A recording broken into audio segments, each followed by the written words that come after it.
Jam 12 malam aku lagi, bukan jam 12. Pokoknya aku balik tidur ke atas, lagi tidur, aku mimpi. Mimpinya sih mimpi gak jelas. Mimpi sekarang juga aku gak inget. Tapi ketika itu pas aku tidur, aku dengar suara dia teriak.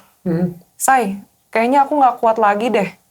Dia posisi di lantai 1, maksudnya kita lagi nggak tidur bareng, aku lagi tidur di atas. Say, kayaknya aku nggak kuat lagi deh. Terus aku bangun, kaget, aku lihat jam 12, terus aku turun ke bawah. Aku lihat, ternyata kan telentang gitu kan, masih aman, masih biasa.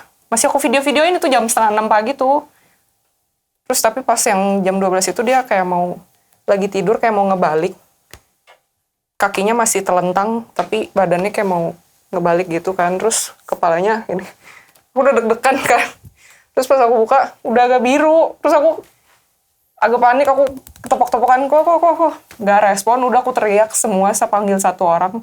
Aku angkut ke rumah sakit, sampai di rumah sakit, dicek EKG, udah asistol, lurus. Sudah gak ada lagi? Udah gak ada.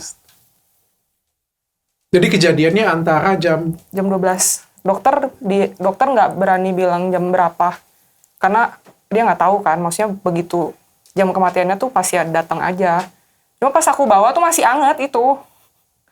Masih anget, belum lama. Kayak aku beginiin kan ya agak biru sih. Tapi aku begini lagi kayak balik lagi. Jadi kayak aku waktu itu takut tapi gak berani ngecek sendiri udah. Gak berani ngecek sendiri. Kate lagi di mana waktu itu, Kate? Aku lagi di kamar. Terus aku lagi dengar. Di rumah? Iya, aku lagi di kamar atas.